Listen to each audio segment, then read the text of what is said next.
നമസ്കാരം ശ്രീ രശ്മിനാഥ്. ഈ നമസ്കാരം. ആശാ വർക്കർമാരുടെ കാര്യത്തിൽ കേന്ദ്രം കൊടുക്കാനുള്ളതെല്ലാം കൊടുത്തു എന്ന് സുരേഷ് ഗോപി അവിടുത്തെ ഒരു പ്രതിനിധിയായി പറയുന്നു. ₹1 പോലും കിട്ടിയില്ലെന്ന് ആരോഗ്യമന്ത്രി വീണ ജോർജും പറയുന്നു. പെട്ടുപോയത് ആശാ വർക്കർമാരാണ്.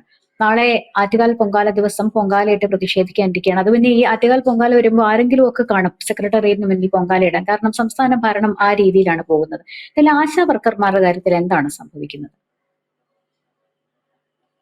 ആശാവർക്കർമാരുടെ കാര്യത്തിൽ നമ്മളൊക്കെ കാണുന്നത് പോലെ തന്നെ കേരളത്തിലെ ഗവൺമെന്റ് ചെയ്യേണ്ട കാര്യങ്ങളൊന്നും തന്നെ കൃത്യമായിട്ട് ചെയ്യുന്നില്ല.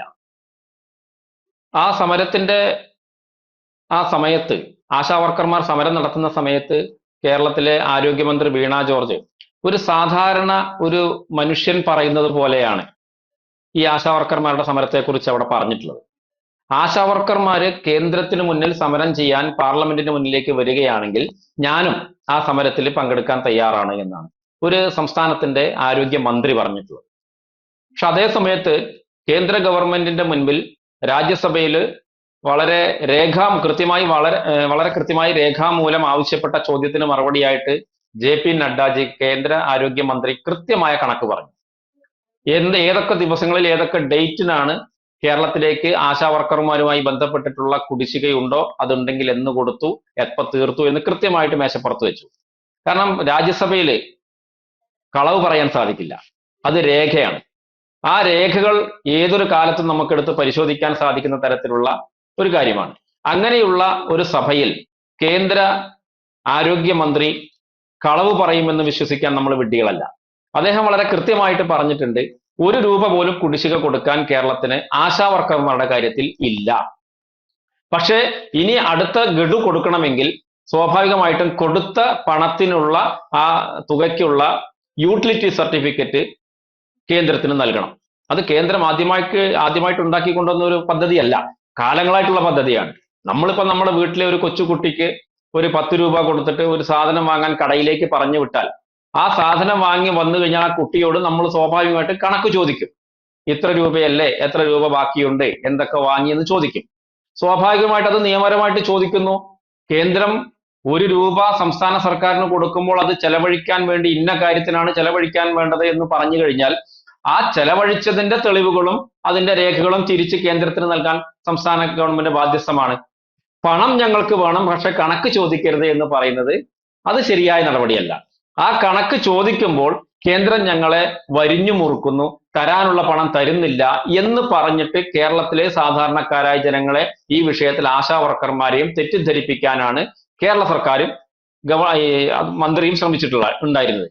അവിടേക്കാണ് ഈ ആശാവർക്കർമാരുടെ സമരത്തെ അനുകൂലിച്ചുകൊണ്ട് അവരുടെ അനുഭാവം പ്രകടിപ്പിച്ചുകൊണ്ട് കേന്ദ്രമന്ത്രി ശ്രീ സുരേഷ് ഗോപി സാർ അവിടെ ചെല്ലുന്നതും അവർക്ക് വേണ്ട സഹായങ്ങൾ ചെയ്യുന്നതും. ആദ്യം ഒരു തവണ ചെന്നു, അദ്ദേഹം വളരെ ക്ഷമയോടുകൂടി അവരുടെ ആവശ്യങ്ങളെ കുറിച്ച് കേട്ടു. തന്നെ കൊണ്ട്, ഭാരതീയ ജനതാ പാർട്ടിയെ കൊണ്ടും മന്ത്രി എന്നുള്ള നിലയ്ക്ക് എന്നെ കൊണ്ടും ചെയ്യാൻ സാധിക്കുന്ന മുഴുവൻ കാര്യങ്ങളും നിങ്ങൾക്ക് വേണ്ടി സഹായങ്ങൾ ചെയ്യാൻ തയ്യാറാണെന്ന് പറഞ്ഞാണ് അദ്ദേഹം അവിടുന്ന് പോയത്. 2 ദിവസം കഴിഞ്ഞപ്പോൾ അദ്ദേഹം വീണ്ടും വരികയാണ്. അവിടെ കോരിച്ചൊരിയുന്ന മഴ, രാത്രി അവരുടെ ഷെഡ് പൊളിച്ചു കൊണ്ടുപോകുന്നു. കേരളത്തിലെ പോലീസിനെ ഉപയോഗിച്ചുകൊണ്ട് തൊഴിലാളി വർഗ പാർട്ടി എന്ന് അവകാശപ്പെടുന്ന കമ്മ്യൂണിസ്റ്റ് പാർട്ടി ഭരിക്കുന്ന കേരളത്തില് മുഖ്യമന്ത്രിയുടെയും ആരോഗ്യമന്ത്രിയുടെയും ധനകാര്യ വകുപ്പ് മന്ത്രിയുടെയും നിർദ്ദേശപ്രകാരം പോലീസ് രാത്രി 2 മണിക്ക് വന്ന് സ്ത്രീകൾ മാത്രമുള്ള സമരം ചെയ്യുന്ന, സമാധാനപരമായിട്ട് അതിജീവനത്തിന് വേണ്ടി സമരം ചെയ്യുന്ന ആ സ്ത്രീകൾ കെട്ടിയിട്ടുള്ള ടാർപ്പായ അത് പൊളിച്ചുകൊണ്ടു പോവുകയാണ്. ഇത് നമ്മൾ ചിന്തിക്കേണ്ട മറ്റൊരു കാര്യം, ശബരിമല വിഷയത്തിൽ സ്ത്രീകളെ ശബരിമല സന്നിധാനത്ത് എത്തിക്കാൻ വേണ്ടി നവോത്ഥാനം നടത്തുമെന്ന് പറഞ്ഞിട്ടുള്ള അത്തരം പ്രവൃത്തികൾ ചെയ്തിട്ടുള്ള അന്യമതസ്ഥരായിട്ടുള്ള സ്ത്രീകളെ വരെ അങ്ങോട്ടേക്ക് കൊണ്ടുപോയി നവോത്ഥാനം നടത്തി എന്ന് അവകാശപ്പെടുന്ന പിണറായി വിജയൻ സർക്കാരാണ് അതിജീവനത്തിന് വേണ്ടി ഈ കേരള സംസ്ഥാനം മറ്റ് സംസ്ഥാനങ്ങളെക്കാൾ ഏറ്റവും മുന്നിലാണ്, ആരോഗ്യരംഗത്ത് നമ്പർ 1 ആണ് എന്ന് കാണിക്കുന്നതിന് വേണ്ടിയുള്ള പ്രവർത്തനങ്ങൾക്ക് സർക്കാരിനെ ഏറ്റവും അധികം സഹായിക്കുന്ന, ഏറ്റവും താഴെത്തട്ടിൽ അടിസ്ഥാന ജനവിഭാഗങ്ങൾക്ക് വേണ്ട ആരോഗ്യ വിഷയങ്ങളിൽ ഇടപെട്ടുകൊണ്ട് രാത്രിയെന്നോ പകലെന്നോ മഴയെന്നോ വെയിലെന്നോ ഇല്ലാതെ ആ സാധാരണക്കാർക്ക് വേണ്ടി പ്രവർത്തിക്കുന്ന, പണിയെടുക്കുന്ന തുച്ഛമായ വേതനത്തിന്, ആ ഒരു വാക്കുകൂടി നമ്മൾ പറയണം, തുച്ഛമായ വേതനത്തിന് ജോലി ചെയ്യുന്ന ആശാവർക്കർമാര് നടത്തുന്ന സമരത്തെ പൊളിക്കാൻ വേണ്ടി ആ അമ്മമാര്, സഹോദരിമാര് അവര് ഇരിക്കുന്ന സമരപ്പന്തല് അർദ്ധരാത്രി വന്ന് പൊളിച്ചു കൊണ്ടുപോയിട്ട് എന്ത് നവോത്ഥാനമാണ്, ഈ കേരളത്തിലെ ഇടതുപക്ഷ ഗവൺമെന്റ് ഇവിടെ നടത്താൻ പോകുന്നത്? അതോടൊപ്പം എന്താണ് അവർക്ക് ആശാവർക്കർമാരോടുള്ള സമീപനം എന്നുകൂടി പൊതുസമൂഹം അത് കണ്ടു കഴിഞ്ഞു. അവിടേക്കാണ് കേന്ദ്രമന്ത്രി സുരേഷ് ഗോപി വീണ്ടും കടന്നു വന്ന് അവർക്ക് ആവശ്യമുള്ള മുഴുവൻ സാധനങ്ങളും അവിടെ കൊടുക്കുന്നു. റെയിൻകോട്ടുകളും കൊടയും മറ്റു സാധനങ്ങളും ഒക്കെ അവർക്ക് കൊടുക്കുന്നു. ഇതിന് വേണ്ട പരിഹാരം ഞാൻ ഉണ്ടാക്കുമെന്ന് പറഞ്ഞിട്ടാണ് അദ്ദേഹം അവിടുന്ന് പോയിട്ടുള്ളത്. അദ്ദേഹം നേരെ വീട്ടിലേക്ക് പോയില്ല. അദ്ദേഹം പ്രധാനമന്ത്രിയെ ബന്ധപ്പെട്ടു. പ്രധാനമന്ത്രി അദ്ദേഹത്തോട് പറഞ്ഞു, കേന്ദ്ര ആരോഗ്യമന്ത്രി നഡ്ഡാജിയെ നേരിട്ട് കണ്ട് കാര്യങ്ങൾ സംസാരിക്കൂ, തീരുമാനം എടുത്തുകൊള്ളൂ എന്ന് പറഞ്ഞു. അതിന്റെ അടിസ്ഥാനത്തിലാണ് ശ്രീ സുരേഷ് ഗോപി കേന്ദ്രമന്ത്രി നഡ്ഡാജിയെ കാണാൻ വേണ്ടി ഡൽഹിയിൽ പോയത്. അദ്ദേഹവുമായി കൂടിക്കാഴ്ച നടത്തി. ഇവിടെ നടക്കുന്ന മുഴുവൻ കാര്യങ്ങളെക്കുറിച്ചും വ്യക്തമായ ധാരണ അവിടെ നമ്മുടെ ആരോഗ്യമന്ത്രിക്ക് അദ്ദേഹം നൽകി. അതിന്റെ ഭാഗമായിട്ടാണ് പിറ്റേ ദിവസം നടന്നിട്ടുള്ള രാജ്യസഭാ സമ്മേളനത്തിൽ വെച്ച് അദ്ദേഹം ആ രാജ്യസഭയിൽ പറഞ്ഞത്, കേരളത്തിലെ ആശാവർക്കർമാരുടെ പ്രശ്നങ്ങൾ എനിക്ക് മനസ്സിലാക്കാൻ സാധിച്ചിട്ടുണ്ട്. അവരുടെ ആവശ്യങ്ങൾ ന്യായമാണ്. അതുകൊണ്ട് തന്നെ കേന്ദ്രത്തിന്റെ ഭാഗത്തുനിന്ന് നൽകേണ്ട വർധന നടത്താൻ, തുകയിൽ അവരുടെ ഓണറേറിയത്തിൽ വർധന നൽകാൻ വേണ്ടി കേന്ദ്ര ഗവൺമെന്റ് തയ്യാറാണ് എന്നുള്ള ഏറ്റവും ശുഭസൂചകമായിട്ടുള്ള, ഏറ്റവും ആശ്വാസകരമായിട്ടുള്ള ഒരു തീരുമാനം ഈ രാജ്യത്തിന്റെ പരമോന്നത സഭകളിൽ ഒന്നായിട്ടുള്ള രാജ്യസഭയിൽ അദ്ദേഹം പറഞ്ഞതും, അതോടൊപ്പം തന്നെ കേരളത്തിലെ കമ്മ്യൂണിസ്റ്റ് പാർട്ടിയും ഗവൺമെന്റും നടത്തിക്കൊണ്ടിരിക്കുന്ന കുപ്രചരണങ്ങൾ അത് തികച്ചും തെറ്റാണ് എന്ന് കാര്യകാരണ സഹിതം അവിടെ വിശദീകരിക്കാനും അദ്ദേഹത്തിന് സാധിച്ചിട്ടുണ്ട്. ഇന്നിപ്പോ ഇതാ കേന്ദ്രമന്ത്രി നിർമ്മല സീതാരാമൻജിയെ, ധനകാര്യ വകുപ്പ് മന്ത്രി നിർമ്മല സീതാരാമൻ അദ്ദേഹത്തെ കേരള ഹൗസിലേക്ക് ക്ഷണിച്ചിരിക്കുന്നു. അത് മറ്റൊന്നിനുമല്ല, വീണ്ടും കൈനീട്ടാൻ തന്നെയാ. ഒരു സംസ്ഥാനവും ഇതുപോലെ കൈനീട്ടുന്നില്ല മുഖ്യമന്ത്രി നേരിട്ട് പോയി കൈനീട്ടുന്നു എന്നുള്ളതാണല്ലേ? തീർച്ചയായിട്ടും. ഏതെങ്കിലും BJP ഗവൺമെന്റ് ഭരിക്കുന്ന സംസ്ഥാനങ്ങൾ മാറ്റി നിർത്താം. തമിഴ്നാടുണ്ടല്ലോ, കർണാടകയുണ്ടല്ലോ, മറ്റ് നിരവധി സംസ്ഥാനങ്ങളിൽ BJP ഇതര സർക്കാരുകൾ ഉണ്ടല്ലോ. BJPയുടെ എതിർപ്പുള്ള പ്രതിപക്ഷത്തിരിക്കുന്ന പാർട്ടിയുടെ മുഖ്യമന്ത്രിമാർ ഭരിക്കുന്ന സംസ്ഥാനങ്ങളുണ്ട്. അവിടെ ഒന്നുമില്ലാത്ത തരത്തിലുള്ളൊരു കൈനീട്ടി മറ്റുള്ളവരുടെ പണത്തിനു വേണ്ടി കൈനീട്ടുന്ന ഒരു സ്വഭാവം കേരളത്തിന് മാത്രമാണ്. ഈ കാര്യത്തിലും, ഇറക്കുന്ന കാര്യത്തിലും, ഞാൻ ആ വാക്ക് ഉപയോഗിക്കുന്നത് വെച്ചാൽ അത് പറയാതിരിക്കാൻ വയ്യ, ഇരന്ന് വാങ്ങുന്ന കാര്യത്തിൽ പോലും കേരളം നമ്പർ 1 ആക്കാൻ വേണ്ടിയാണ് കേരളത്തിലെ മുഖ്യമന്ത്രിയും മറ്റു പരിവാരങ്ങളും ഇന്ന് കേന്ദ്രമന്ത്രി നിർമ്മല സീതാരാമൻജിയെ കാണാൻ വേണ്ടി പോയിട്ടുള്ളത്.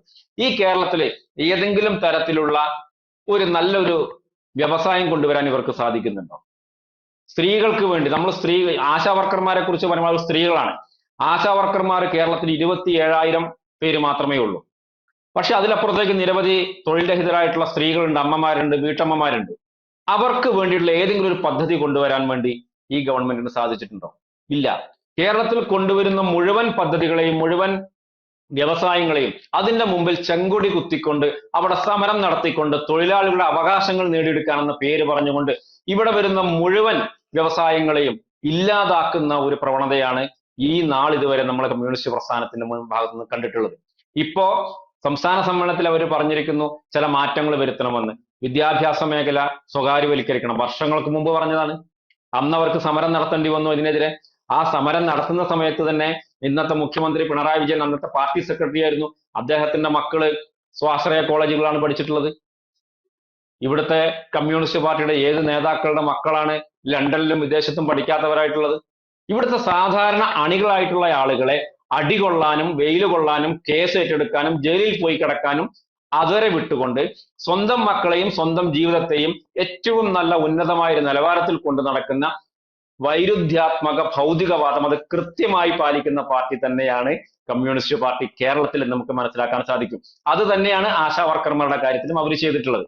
അവര് മറ്റു തൊഴിലാളികളുടെ പേര് പറഞ്ഞുകൊണ്ട് എല്ലാത്തിനും സമരം ചെയ്യുന്നു. കമ്പ്യൂട്ടർ വന്നപ്പോൾ തൊഴിലാളികളുടെ ജോലി നഷ്ടപ്പെടും, സമരം ചെയ്തു. ട്രാക്ടർ വന്നപ്പോൾ തടഞ്ഞു, തൊഴിലാളികളുടെ ജോലി നഷ്ടപ്പെടും, അവരത് തടഞ്ഞു. പക്ഷെ 10 വർഷം കഴിഞ്ഞാൽ ഇവരിതൊക്കെ ഏറ്റെടുക്കുകയും ചെയ്യും. ഇതാണ് നല്ലത് എന്ന് പറയും.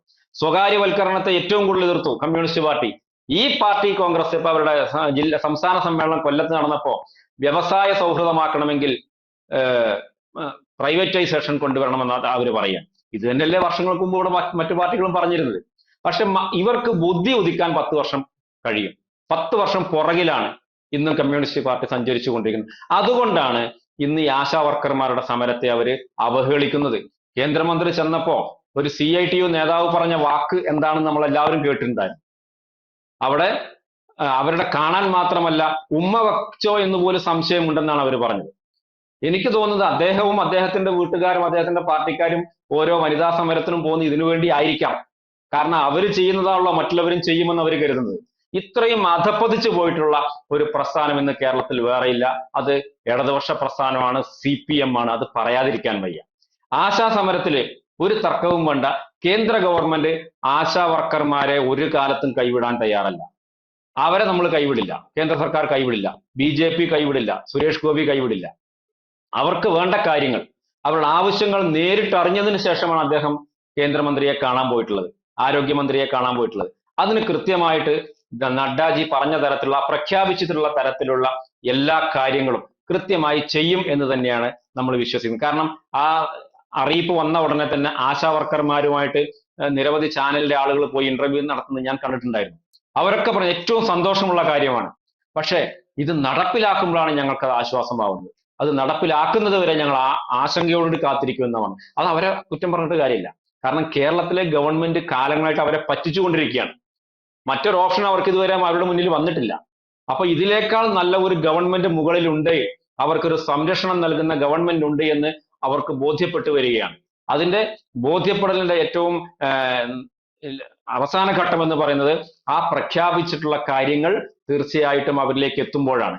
അത് എത്തുമെന്ന് തന്നെയാണ് ഞാൻ വിശ്വസിക്കുന്നത് ഈ കാര്യത്തിൽ. കൂടുതൽ വാർത്തകളും വിശേഷങ്ങളും നിങ്ങളിലേക്ക് എത്താൻ ABC മലയാളം സബ്സ്ക്രൈബ് ചെയ്യുക, ബെൽബട്ടനും അമർത്തുക.